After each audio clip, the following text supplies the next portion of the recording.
like strengths, right? Like every strength has a weakness. It's the same for insights, right? Every insight will have a downside to, well, this is going to be a weakness of yours. You need to figure out how you manage that. Yeah.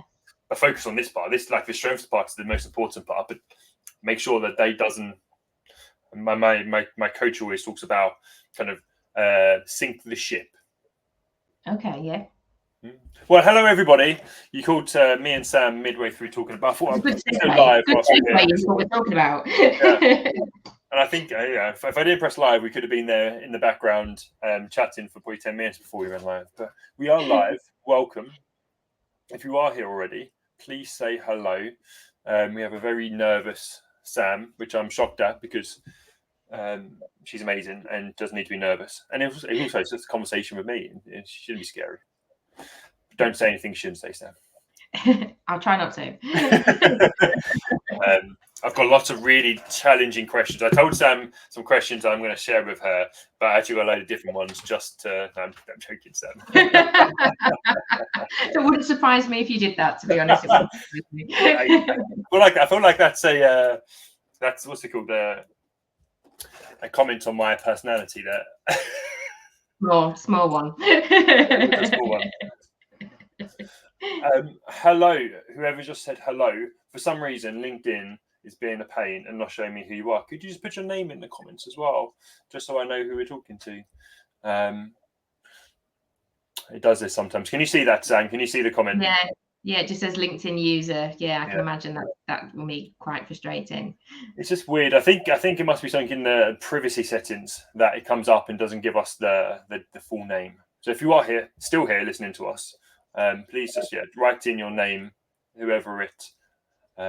Hiya, looking forward to this. And thanks for being here.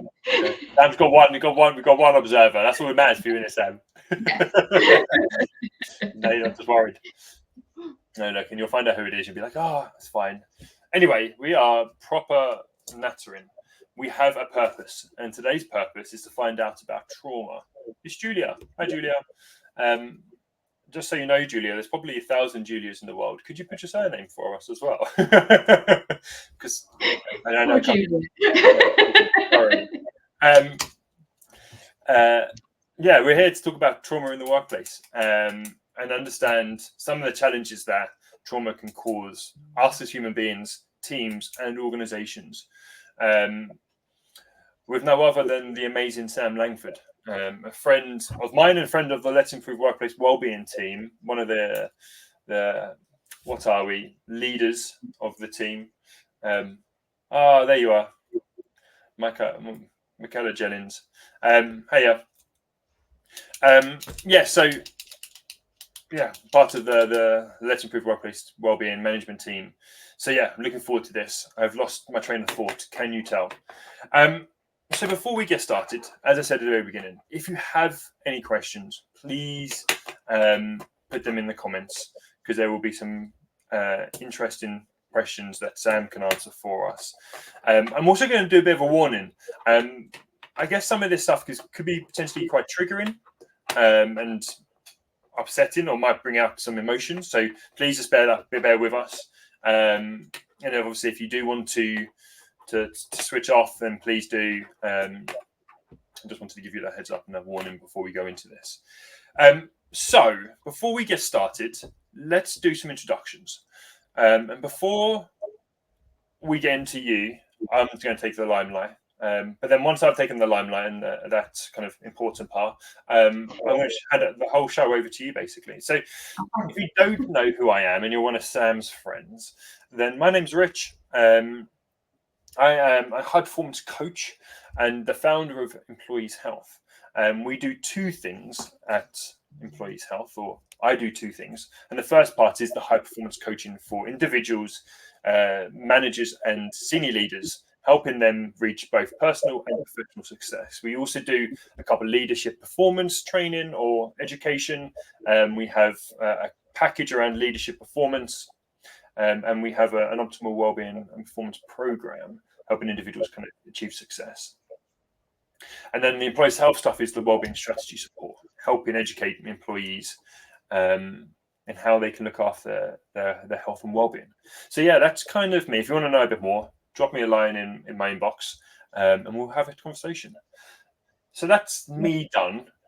I'm going to shut up for a little while and let Sam introduce herself. Thanks very much. So in a very similar sort of space as Rich, I founded Gaia Workplace Wellbeing in November 2022. And I get asked an awful lot why Gaia. So way back when I was studying geography at university, we did about the Gaia hypothesis and this concept of the Earth self-regulating itself. And Gaia is the goddess of the Earth and ecosystems. And I very much see organizations as being their own ecosystem. And we need to have this holistic approach to everything that we do. And that's what we see with workplace wellbeing. It weaves its way through all of our processes, all of our policies, and should be embedded right from day one. And I think, if we can help organizations to understand that, then their businesses are more likely to thrive because they'll have happy and engaged employees with health and wellbeing at their core. So we do very sort of similar things to employees' health. We create strategies, audits, do an awful lot of training and workshops. And one of the things I do a lot on is trauma in the workplace. That's me in a nutshell. Yeah, love it.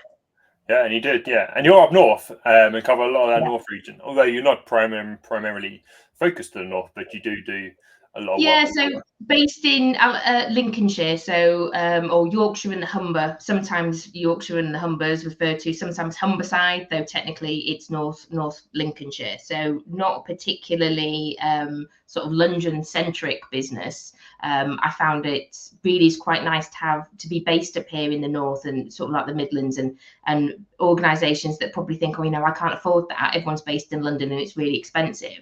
And they kind of don't even bother looking into these things. But certainly that's something that I'm sort of trying to shift away and help organisations with. And I do a lot with charities and not-for-profits as well. And I think because obviously I'm based in the north, my cost of living isn't probably quite as high as those that live in the south.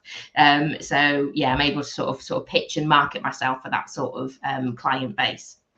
Love it. Yeah, and you're doing amazing jobs. We've been friends for 3 years, 4 years? About 3 years, yeah, 3 or 4. And yeah, and you've been doing a great job. So you continue doing that. So before, I guess it's understanding the story and the journey behind trauma and why this is so passionate. Because I know you do a lot about trauma, you do a lot about grief as well. And you have a really fascinating backstory. So let's get into that. Tell me why you are where you are today and how you've got here. Oh, why am I here today? It is, to some aspects, it is quite a fascinating backstory. I do have personal trauma that has gone on, which is where I come sort of into the bereavement space. I'm not going to touch too much on that today, but it is partly that personal trauma that led me to the work I did within the police. My original aim for my life was to become a forensic scientist because I was fascinated by DNA and other bits and pieces. And following the death of my brother, things changed somewhat. And I went into, I became a scenes of crime officer, as it was back then. We were SOCOs back in the day before we became crime scene investigators. So this is sort of where my journey with occupational trauma really began. When I joined the police, there was very much this idea that, well, you wanted to do this job, you wanted to photograph death on a day-to-day basis. Surely you know how to deal with it. And we now know that that's just not the case, and there's a lot more that's being sort of done around that. And it just sort of continued from there, really. When I left the police and I went to work for the Independent Office of Police Conduct, where I was helping to train new investigators. So I was doing a lot of it with the training around crime scene work, police and criminal evidence, how do we actually seize items, all those sorts of bits and pieces, but also helping them to understand some of the traumatic things that they might actually witness through the course of the work that they were going to be doing. And it was through that I came across sort of trauma risk management and this peer support system that can help to support organizations and individuals with the traumatic nature of the work that they do. And it really has just sort of spiraled from there. I think it's a very understood area of the work environment for many reasons. It is very nuanced. It can be really difficult to pin down, but it is mentioned in ISO 45003. You know, we talk about psychological health, and it is mentioned in there that also hazards from the work itself. So it is something that we do need to be thinking about, and it's kind of just grown from there, really. Very fortunate that when I set up the business myself, the March on Stress, who the UK's sort of foremost consultancy on psychological and sort of like trauma in the workplace, they approached me to see if I'd be one of their associate trainers, and I absolutely love doing that. And all their associate trainers have been sort of within that space, you know, ex-police or Marines, or, you know, there's this nursing, there's this sort of like group of people, we've been there in it, and we understand it, we get it, and that's really, really good to see. But there's still so much that we need to do to sort of like raise awareness of organisations and potentially roles that might not be aware of the impact that the nature of the work is having on them. Yeah, I love it. I told you, I did say it was quite an amazing. It's an interesting journey, isn't it, from the police to workplace wellbeing? Yeah. For me, and we were talking about this just before we started, we were talking about our insights profile. For me, there is strong links between what I was doing in the police and what I do now. You know, as a senior crime officer, you're collecting evidence. You are, when we talk about the silent witness, we are helping to create that evidence to help explain what's gone on. You're advocating for people, you're looking for equity. It's very similar with workplace wellbeing. So for me, it's just using my strengths, but in a slightly different way. So it makes sense for me to have moved in the journey that I have. Perhaps not so much other people. No, it does make sense, and especially when it comes to some of your key kind of learnings and teachings around trauma and all that kind of stuff. I think it would completely make sense. And I think the kind of bare bones of workplace wellbeing, when it comes from an organizational standpoint, especially because I know you do a lot of consultancy, it does come down to the data analysis and understanding, and should be in the silent witness of that. So yeah, no, 100% see where that kind of comes into it. So let's get back on topic, and let's kind of begin to build a bit of a picture. I'm going to allow you to do this, but I've taken just some of the notes and then the research around trauma in the workplace. I'm just going to share with those, and I'm going to let you elaborate. And so the key ones which you shared with me and which are out there at the moment is 4 in 100 people in the UK have PTSD, post-traumatic stress disorder. For some reason I want to say trauma. PTSD is doubled in people in the healthcare industry. And then 1 in 5 people in the police and 1 in 5 people as a firefighter, 1 in 5 firefighters develop PTSD as well. So that's just some of the statistics. Can you begin to build a picture of understanding why trauma is so important and understanding how I'll shut up. Yeah, so I think, from a workplace point of view, it's something that often people don't think about. We talk about stress in the workplace, and we all go to those sort of organizational stresses. We look at demands, we look at control. And I think it's really good for me when we were sort of like seeing ISO 45003 coming forward, that they were including also and the hazard of the work itself. And when I talk about trauma through work, I'm talking about that operational aspect, so the very nature of the work itself. Mm-hmm. That isn't to say that some of those organizational stresses won't elicit some sort of traumatic response.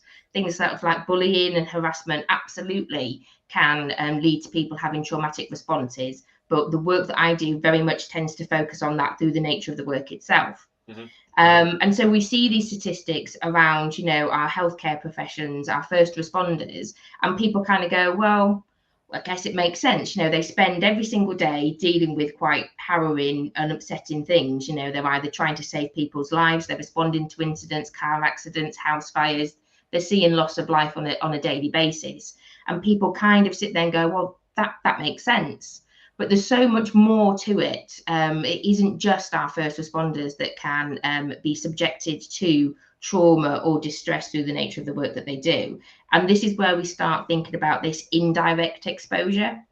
So indirect exposure, it might be people who are watching CCTV footage or body-worn camera footage, which is one of the things I was looking at with the IOPC. They watch police officer body-worn camera footage, so they're actually sort of then seeing what's gone on. but it's also about reading materials as well. So reading witness accounts of things, or hearing accounts from other people. So this, when you start to understand that, it opens up this breadth of roles and professions which aren't necessarily potentially thought of being traumatic. Animal welfare being one of them. You know, the rate of suicides in vets is particularly high. So when vets, we talk about veterinarians, is particularly high. And this is because we start looking at, well, what is it that is making these things potentially traumatic? And we have to use the word potentially traumatic because trauma is very nuanced. I can't tell you what you will find traumatic. What you will find traumatic will be different to me. You know, I spent 10 years working in crime scenes and photographing, you know, things and attending postmortems. That's something that's my level. I've built up that level of resilience over a number of years. But if you haven't, and then you're subjected to suddenly a car accident that you've never seen before, then there's a potential for you having this reaction and finding it traumatic is then going to be quite high. It's really about perception. And it's not just about what's gone on in our past, it's about what's going on in our daily lives at the moment. Sometimes something that you can cope with 1 month, you won't cope with the next. The same with regards to other stressors. So it is really nuanced what we find potentially traumatic. So we do need to be aware, and this is where I think it's good to see it in ISO 45003. So we're treating it in the same way that we would other risks to health, and we're actually looking into it and going, right, what is someone doing in this job? How, you know, what type of material are they subjected to, or what type of situations are they subjected to, and what is the potential for that response? And one of the things I talk about, there's been some studies around the 3 E's of trauma. I talk about the 4 E's of trauma.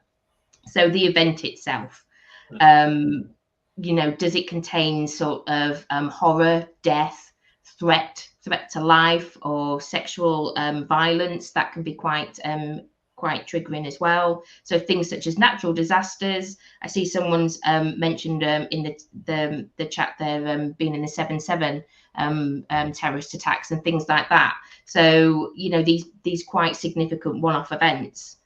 So with that death, you've then got horror. What you're seeing sometimes can be quite horrific, but also loss. So we might be talking about the loss of life, and that comes into death, but it might be things such as loss of possessions, house fires, people, you know, losing all of their sort of memories and mementos in house fires, loss of health, loss of a limb, all sorts of different things come into this when we're actually talking about the event itself. The other is then, the next one is exposure, which is what I've just started talking about. You know, is it something that you're directly involved in and you're witnessing, you're seeing it, or is it something you're having this secondary account of? So this sort of secondary trauma, you're hearing about it from someone else, or you're reading about it in a report, or seeing CCTV footage. And this is where things like we've talked about animal welfare, but journalists, researchers, archivists, equally, people who are reading material a lot to try and, you know, archive it, they can equally be impacted by this as well. And then the next couple of E's, it comes down to each person's individual experience. You know, we might both be at the same event at the same time, but have totally different perceptions of what's gone on. So I might come away thinking, do you know what, that was actually quite resilience building. I've dealt with similar things before and I'm okay with it. Whereas you might find that actually, you know, you're really struggling and you've gone into fight or flight mode, and you know, you're having these sort of lots of effects. And that's when we come on to the effect, which, as we were talking about, you know, it's very similar to fight or flight. You have these physical sort of reactions as our body goes into fight or flight. But the things that a lot of people tend to experience or associate when we talk about trauma, people automatically go to, oh, well, they must be having flashbacks. They're having nightmares. They're having flashbacks. These things absolutely can happen as part of a normal traumatic response. And when we talk about the, you know, the trauma response, we talk about it being a normal person's normal response to an abnormal event. There is no one size fits all way to deal with it. And that's one of the really important things when we're talking about getting into education out there, is making people aware that however you're responding is how you're responding. There is no, I should be doing this or I should be doing better. It's how you're responding. And it's so individual. So, you know, if we both come away from having seen, you know, a car accident, for example, and you're finding that you're having quite a significant response and I'm not, there's no good comparing the two of us, because my experience is different because of everything else that's going on in my life. So we need to make sure that people are understanding that it is very much about perceptions, very individualized. That's it in a nutshell. Well, so I've got 3 E's here. I've got event, exposure, and effect. Experience is the third one. So event, exposure, experience, and effect. So that experience aspect is about that perception and about understanding that it is an individual's experience. Just because an event has happened doesn't mean that everyone there involved or looking at it or reading it will have had exactly the same experience. It's a bit like that. We do it sometimes in leadership training, don't you? You've got 2 people looking at one person's looking at a number 6, one person's looking at a number 9, you know, that kind of thing. We're looking at it from different angles with different experiences. So we need to be mindful of that. Yep. Gotcha. Thank you. So a lot of information in there, I just realised. No, it's good. No, it's good. I've taken a lot on and trying to understand. I guess there's. Let's ask this question first. And sorry, I don't know your name, but it's this one here. Do you think the word trauma is overused? As someone with PTSD, it feels a bit insensitive when everything is pathologicalized. Can't speak. Sorry, being dyslexic. Put my hand up for that one. And how can we ensure we support those that actually experience trauma after effects? I think this is something we are seeing a lot of. You know, people talk about, oh, that was traumatic, but actually they mean it was distressing. So I do think to some extent that person's absolutely correct there. When we're talking about this, we talk about potentially traumatic experiences. So because I can't tell someone what is traumatic, and we talk about traumatic stress, so being that reaction in the body to something that is significantly distressing. And I do think there is this potential for people to use the word trauma and potentially sort of misuse it, which can, like, absolutely, as that user says, can sort of affect those people who have been diagnosed with a sort of like traumatic stress condition. So I do think it's important for us to understand what it is that we're talking about when we talk about trauma, which is why I much prefer to use sort of like potentially traumatic as saying something is traumatic. But sometimes the word distressing doesn't always encapsulate what it is that we're talking about. You can be distressed by something but not have a traumatic stress response. But you can view something that others might say is potentially traumatic and have that response. Hopefully I've kind of answered that question. Okay. Yeah, I think you answered it perfectly. But I'll let them decide that rather than me. I thought it was a good answer. I guess the thing I want to understand, because this is obviously a field where I'm probably not that knowledgeable in. You've spoken about a couple of bits around different industries experiencing this more, and then you've got these 4 E's. And I guess some trauma is going to come from bits outside of work. But yes, how do we see that in the workplace, let's say outside of those industries? Yeah, it's really difficult because everyone's exposed to different things outside of work, aren't they? And we don't know what's going on. And I think from my mind, and this is where you hear a lot of people talking about, you know, can I be trauma-informed and trauma-informed practice? And this is getting a lot of traction. So this is about understanding how people's trauma impacts them and their responses later on in life, and just being more trauma-informed and understanding that different people react to different things in different ways. From my mind, from a workplace health and wellbeing point of view, there is this argument that all organizations, anyone employing people, should have some knowledge of trauma and when it can occur. It's great that, you know, that organizations are identifying that sometimes their employees might be impacted by the nature of the work that they do. But what about all those organizations that go, well, do you know what? There's nothing that we do that might be potentially traumatic. But as we saw during the pandemic, we could all lose a colleague, which absolutely could lead to a traumatic response in people. So there needs to be this kind of understanding of what the traumatic response is and how it can impact people, and how we get people the support that they need rather than waiting until they've got this diagnosis of PTSD. So we need, you know, it's all about that. We talk about this a lot, don't we? You know, let's stop people falling in the river. Let's not just pull them out when we notice they're in there. Let's try and find out if we can stop them going in. But it is really difficult. And equally, as we're seeing, certainly people that are having sort of traumatic responses to things such as bullying and harassment, particularly if it's racial or sexually motivated. We see people having that. And we've also have this thing called moral injury. So, and we know that this has the potential to impact on people as well, and particularly if it is also then linked with horror, threat, or loss. So, moral injury is about something which goes against our moral or ethical code. So, it might be something that we're asked to do that we don't agree with, or something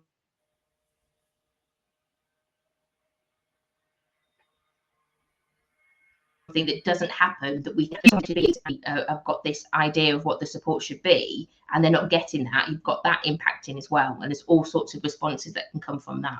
So as an organisation, this is where working closely with our occupational health providers and our employee assistance providers is really, really key, and not just sort of this acceptance of, oh, well, they offer counselling for people, so that's obviously going to be what we need it to do. And it's making sure that we're having those conversations. Is it the right type of support? Is it the right type of counselling? And is it having the benefit that we need? Are we talking to people that have been through it? And have they found the benefit from it? So there's a lot that we can do with organisations to try and encapsulate this in a bit more of a holistic way. Yeah, we're going to get into that in a second. We're going to dive deeper into that organisational kind of support and strategy. But we've got a couple of people saying on the comments you can see here, is just saying thank you for your explanation of trauma over PTSD. Oh, another one here. So yeah, I mean, Lucy said that, and somebody else, I think the response to the person that asked the question, got another LinkedIn user here. Sorry, LinkedIn is being a bit weird today. I'm not seeing many names, but in your experience, who diagnoses PTSD? When you go to the therapist, you may experience the symptoms. However, their questionnaires aren't designed to diagnose. Also find the GPs can be dismissive of mental health. So who can be the most suitable health professional for those who might need a diagnosis? Great question.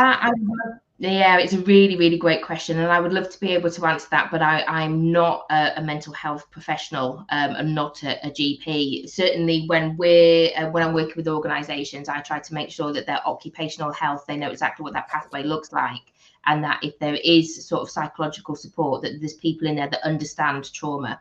And I know that this can be really, really difficult when we're going through the GPs, especially with the waiting list that we've got at the moment. So as organisations, if we think that there's a potential for the work that we do to be distressing, that we're making sure that those provisions are included within our occupational health pathways and networks. And it's not just a case of, oh, well, we've got CBT for anxiety and depression. Because with things like, traumatic responses, if they go on for too long and can develop, then that's not necessarily going to be what's working for people. So it is a really difficult one. I do know that if you're looking for therapists, then making sure that you're looking for those that do specifically state that they work with trauma, and making sure that you sort of like going through that pathway. There you go. Good answer. Lucy's just written on here as well. I guess an example, moral injury, you used that term earlier. I guess an example could be something like the post office scandal. Yeah, absolutely. They were incredibly let down, weren't they? They thought that they could raise the concerns that they've got in a safe space, and they weren't.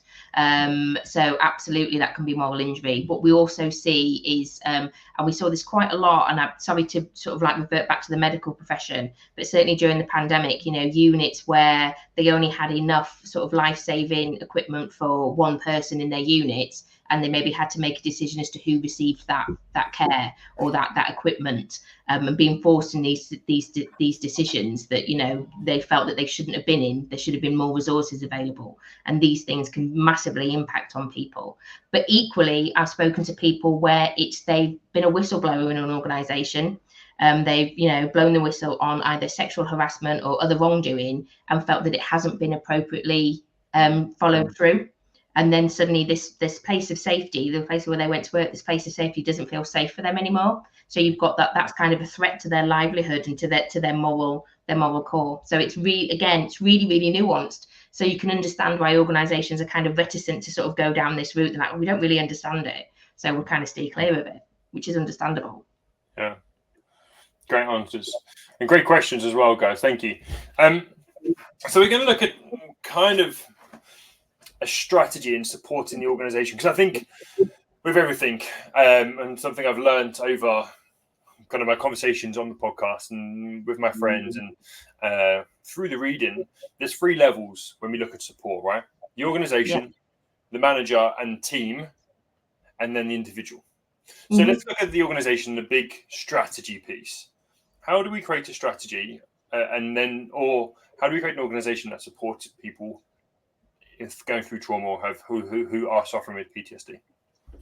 So if we're talking about organizations where they recognize there's this operational stress, then there should be some form of traumatic stress policy. So something in place, a process, so they understand, the organization saying, look, we recognize that this is potentially a risk to your psychological health, and these are the things that we're going to put in place. And as we see with lots of other things, that starts with education. That starts with education and that expectation management. We know that the work that you do might lead to this. We're not saying that everyone who does this will become unwell, just the same as we know that not everyone who's involved in trauma develops PTSD, but we're aware of it, and we're going to educate on what the signs and symptoms look like and the strategies that you can do as an individual, what you can do. We're going to make sure that we've spoken with our occupational health providers and our EAP provision, that they're making sure that they are offering the right things that we need to support you. And we're going to have clear pathways in place. So there needs to be this organizational approach and this recognition that actually this is something that can affect people. And if we're talking about just trauma in general, this is where you see a lot of training and organizations talking about becoming trauma informed. And with trauma sort of informed, it's about understanding the impact on people. And again, this can be weaved into our mental health strategies, our health and wellbeing strategies, just this recognition of these things that impact people and that everyone responds in a different way because everyone's unique.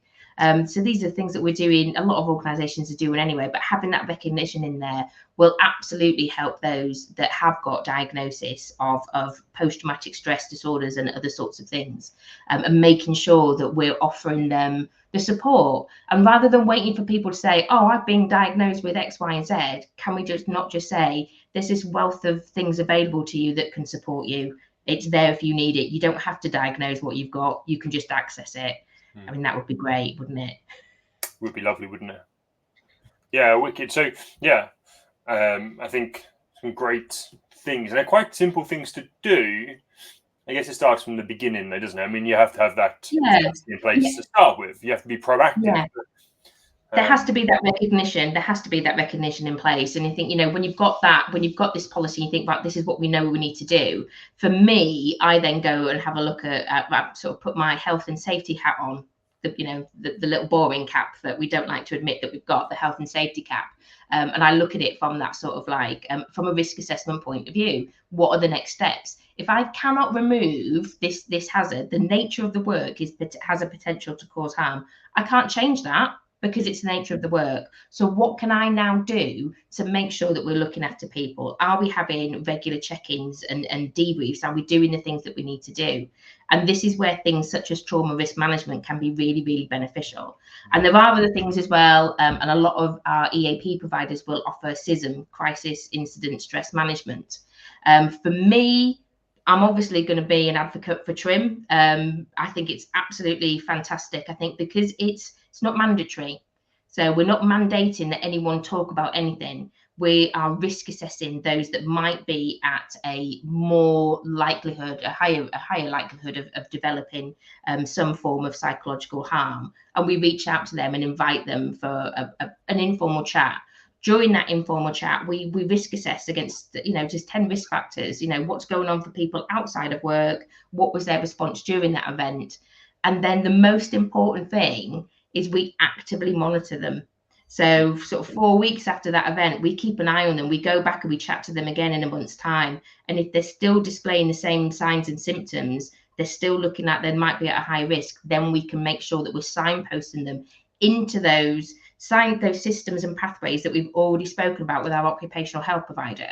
We are actively going to people on that bridge, checking if they're okay, putting that life vest on them and making sure that they're not ending up in that river. We're not just waiting until they're in the river and pulling them out. It's a very proactive way of supporting people who are, exposed to different forms of trauma. Yeah.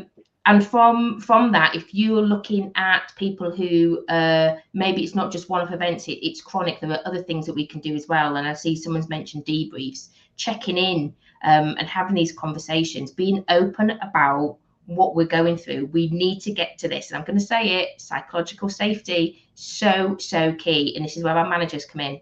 It's so key, where you've got an element of potential trauma or distressing material, that your managers are creating that psychological safety for people to be able to go, do you know what? I know everyone else in the team looks fine, but I'm recognizing some signs and symptoms in myself that I'm having this a potential traumatic stress response, and I need some support. So we need to be empowering our managers to create that right environment. Yeah. And so then it takes us to the individuals themselves, and that takes us back to our policy on having the education. So it becomes a full circle. Yeah, I've blown away, Sam, and I don't know what to do. I'm very impressed that you could talk and read these questions. There's been so much good chat in the comments, and I really appreciate everybody getting involved. But as a as a dyslexic and somebody who struggles to listen and read and think about questions, it's been quite a lot to manage. What's going on?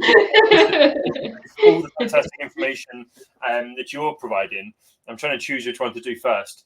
So let's just look at some of these questions. Elaine, thank you for your comment about obviously what you've been through, and the fact that we've got Sam here raising awareness. Thank you.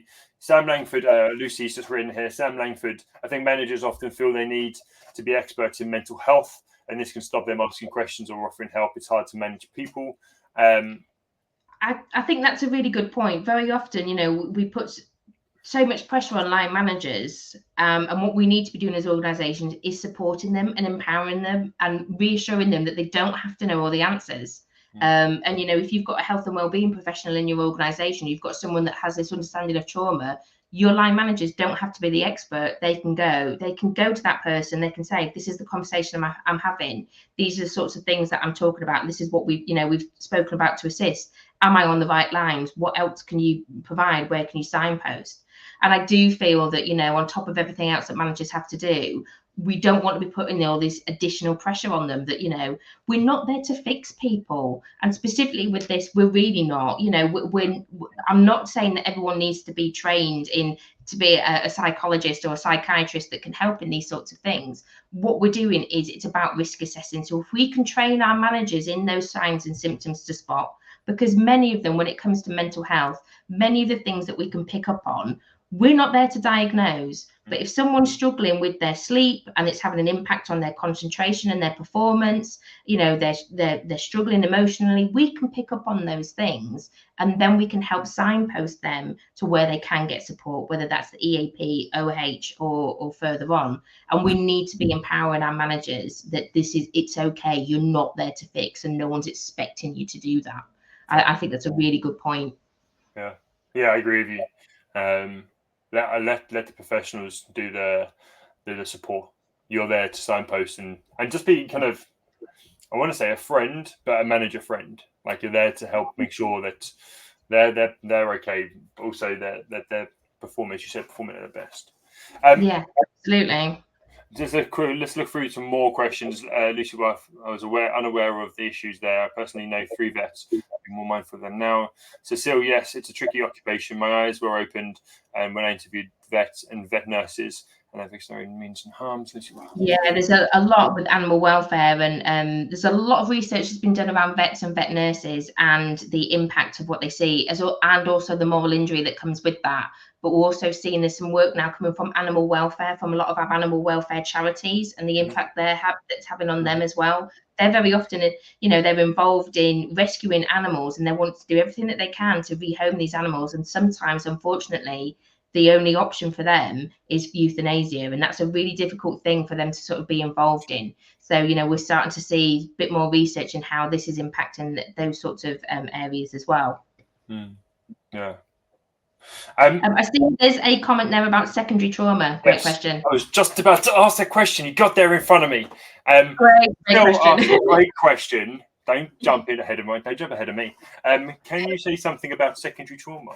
Do you know, that's a really great question, Rich. I absolutely can. Yeah, so secondary trauma, this is something that's spoken about a lot, and some people use the term secondary trauma interchangeably with vicarious trauma. I personally don't. When I started looking into this and doing the research, secondary trauma was referred to as sort of that how we're exposed, so that indirect trauma. So this is reading material or hearing accounts. And vicarious trauma for me always sort of refers to a shift in attitude and our outlook on life because of that secondary trauma. So the being exposed to this indirectly doesn't necessarily cause the issue, but we have got this element of vicarious trauma. It's also sometimes referred to as compassion fatigue or the cost of caring, because it's very often seen in our caring profession. So this is including our doctors, our nurses, people that work in hospice, those sorts of things. But also we're seeing it in animal welfare as well. So compassion fatigue is a very unique form of burnout, which we see amongst people who care for others. And again, it can come from this continual exposure to secondary trauma, sometimes even direct trauma, especially if we're talking about animal welfare and they're dealing with a lot of euthanasias. And compassion fatigue, it doesn't happen overnight. And it's easy, we spent a lot of time today talking about the traumatic stress response, but with this vicarious trauma, it's almost like this drip feed effect. So if you're looking at a graph, if you think of there's been a traumatic event and someone's health and well-being declines, you can go, well, it's as a result of that event. With vicarious trauma or compassion fatigue, we start seeing it's a very slow decline. And when someone does potentially get to the point where they're in crisis, it might not be immediately obvious what's been the cause of that. So again, this comes back to, as organisations, we need to be mindful of making sure we're being proactive and checking in with people.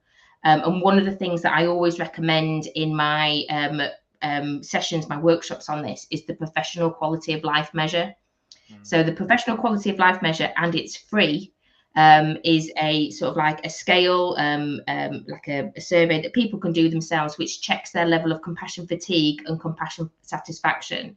So how much sort of resilience building and satisfaction do they get from the work that they do, or are they being harmed by the work that they do? And I think it's a really, really good tool for people that are in that kind of sector to sort of say on a regular basis, just have a check-in with yourself and have a look at what that score is. And then working with the organisation to make sure that people know what those pathways are to support, but also what do their own self-care pathways look like? What things do they need to do? Making sure that they can recognise in themselves when they're perhaps not doing the things that they know that are going to nourish them and help to build their resilience, and making sure that they actively try and get back on track with those sorts of things. Yeah, love that. Lucy just added to that around care homes during COVID. So I know we're nearly at the 45 million mark. I guess the last thing I want to look at, and I mean, you kind of touched on it very quickly, but the individuals' support. How do people support themselves, right? Like ultimately, organizations and managers can kind of take a horse to water. They were like referring to people as horses, but it's a good analogy. But we can't force them to drink, so we need to help people know what they can do.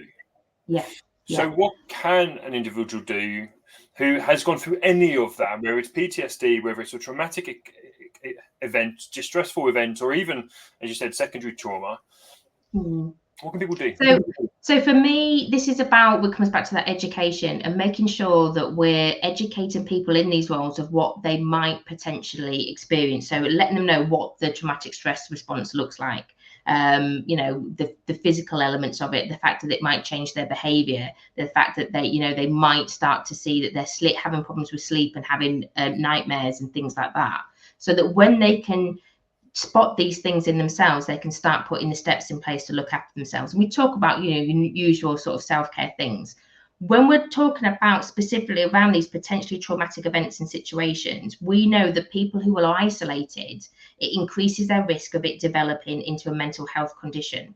So this is why it's really important that people talk to each other, to their peers, to family.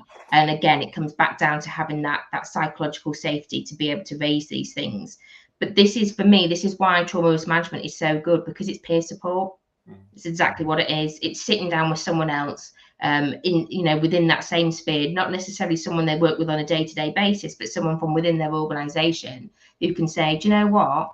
Everything you're experiencing, that's absolutely perfectly normal. Here are some strategies, some things to think about.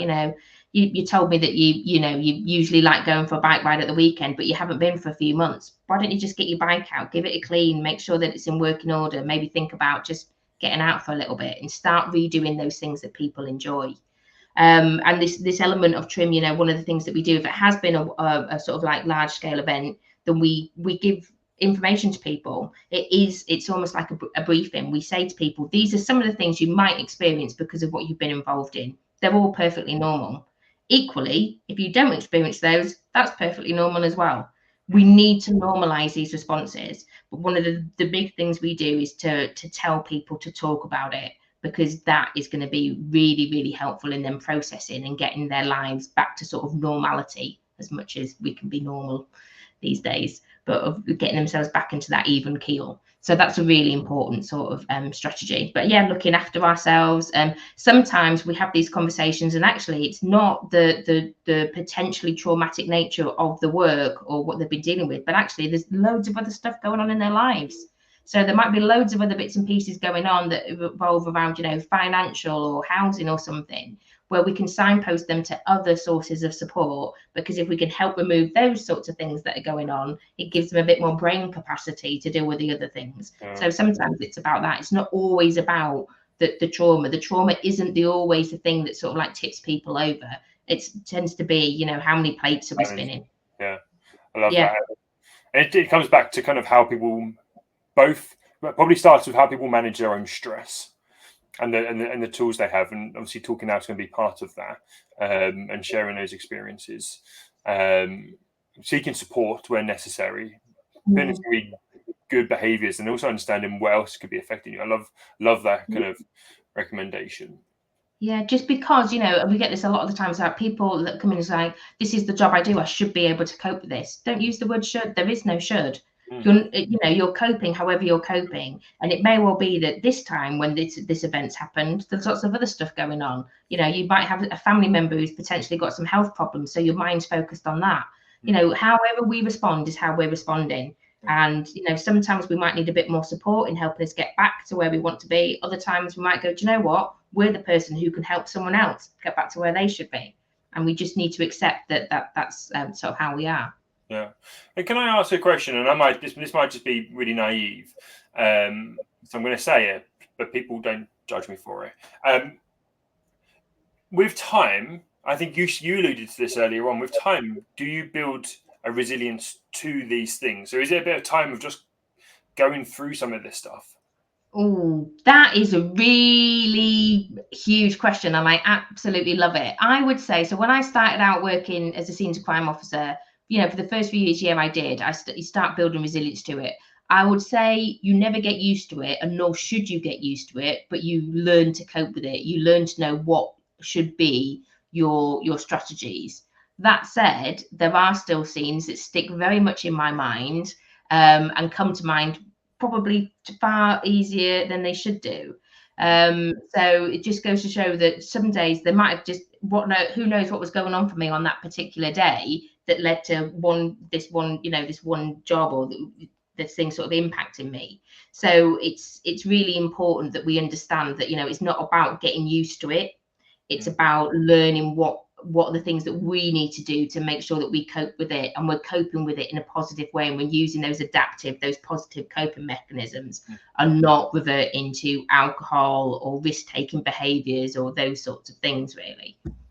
Okay, so another question which could be really great for the people listening, and then we'll kind of begin to round down. So you just said you have moments, and sorry, it's just a question to you, so please tell me to bugger off if you want to, but you have moments where those images come back as which obviously of your traumatic kind of experience. Yeah.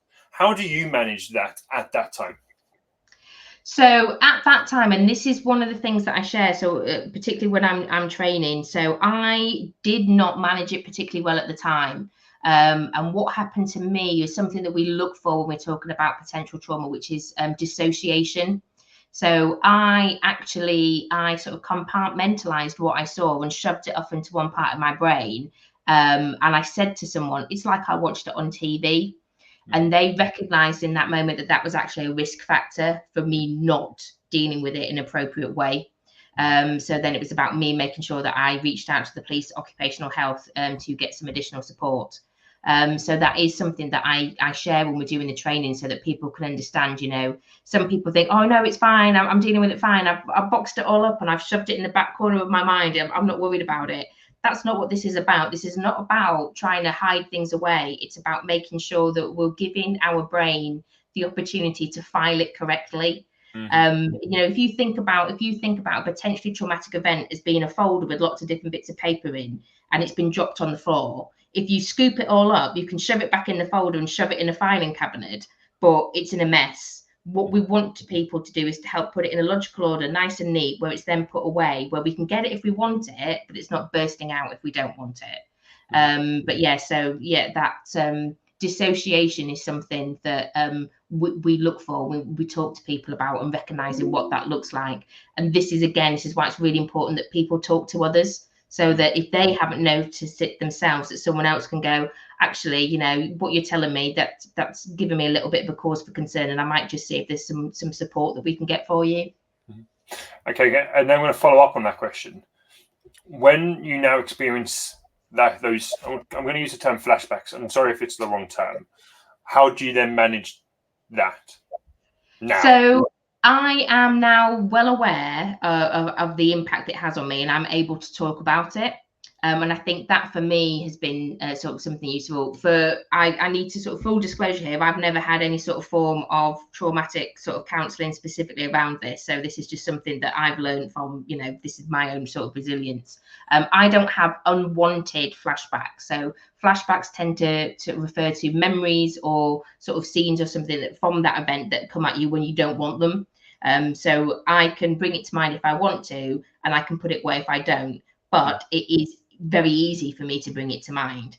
So it's very much about me making sure that I look after myself, I nourish myself, I practice self-care, I make sure I've got my appropriate boundaries, and I always check in with myself. If I don't feel that I'm 100%, I don't share the story, because if I share this story and it's got the potential to harm me, then I'm not going to talk about it. I'm going to save that for a point when I can go through that myself, not in a sort of a training venue where there's like 30 people looking at me. Yeah, thank you. So we're going to kind of round this session up, or this conversation, not really a session, a conversation, although you have provided a lot of information like a session. What would be great is you've shared a lot of great resources. Can you just pull them together for me? So I would say the main thing we need to do is education. People need to understand what might impact them at work and how it might impact them and what they can do if it does. We need to be doing that sort of expectation management. And that leads into making sure that we're having really informed conversations with our occupational health and our employee assistance providers, not just sort of saying, that's there if you need it, but making sure that we're working with them to get the right care in place. And the support, making sure the support is there, whether it's peer support or whatever it looks like for you. If you're using CISM, if you're using other methods, making sure that support is there. Trim is brilliant for this because it's peer support. So you've always got people there that are looking out for you, but making sure that there is something in place, that we're not just sort of like letting people deal with this on their own. Okay, thank you. So I feel like you've just answered my top 3 tips. I kind of have, haven't I? Yeah. Okay, so there you are. There's your top 3 tips, everybody. And I'm going to ask that question again, but this time more from the resources standpoint, like Trim. Trim's one place people can go. Yeah, so Trim is one. You, obviously. Yeah, me, obviously. So the sessions I do. So I am an associate trainer for March on Stress. So if you're looking for Trim, that it's March on Stress that plan the training, and I come in and do that. So I don't deliver Trim myself. What I do offer, I do sessions on trauma awareness. So this is about that education piece. So helping people to understand, you know, what is the nature of the work that which might be potentially traumatic? What does compassion fatigue look like? How can I spot the signs? What does self-care look like for me? What can I build up? So I run sessions like that. But equally, I also can help sort of managers in organizations to put the policies in place, the having some form of traumatic stress management plan and policy in place, and helping them to think about all those questions. You know, what does it look like? Who do I need to talk to? You know, do I need to think about safeguarding? What does that look like? All of those things. So I can help with that as well. In addition to TRIM, and the great thing with March on Stress is it's headed up by Professor Neil Greenberg, who's one of the developers of TRIM. He literally created it, and he's continually doing research into these different aspects in the workplace. They've also developed something called reflective practice, which is great for those organizations where there's like potentially moral injury as well as trauma, if there's been sort of like decisions, so that people can understand, you know, people seeing it from all different angles. So that's a really good one to look into as well. But I would definitely, if you're working in one of these sorts of environments, I would recommend have a look at their website and reading some of Neil Greenberg's research. There was a really good one, I think it was 2020, they did one in the Society of Occupational Health magazine. And also the UK Psychological Trauma Society, they have a traumatic stress management guidance for organisations working with this. That's a really good resource to have a look at as well, just a thing to sort of like read up on. Wicked.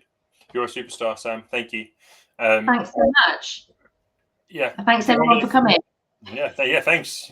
Sam was so worried that she's talking to me just by herself. Yeah. I don't think it's too much of an insult. Ryan, it's good to see you. Fan as always. Thanks, Ryan. You've got an introduction coming after this as well. Ryan, where's my introduction? It's not fair. Secondly, thank you everybody else for joining. I love your participation and adding so much value to this conversation. Sam, lastly, you are a superstar. And I really appreciated all of this information, knowledge sharing. Thank you again. I'm having a break. I've got a 2-week holiday coming up as of the 8th of July, and then I don't think my next session is until August. So, alla vista, baby. Time off. I will see you. Out of office on. I don't know when the next session is. Sometime in August. So, have a great July. You don't have to worry about getting any invites from me. If you do, thanks so much, Rich, for everything you do. Thank you. You're a superstar. And thanks for hosting this. Much appreciated. No problem. You stay where you are for a second, Sam. Everybody else, have a great July. Bye-bye.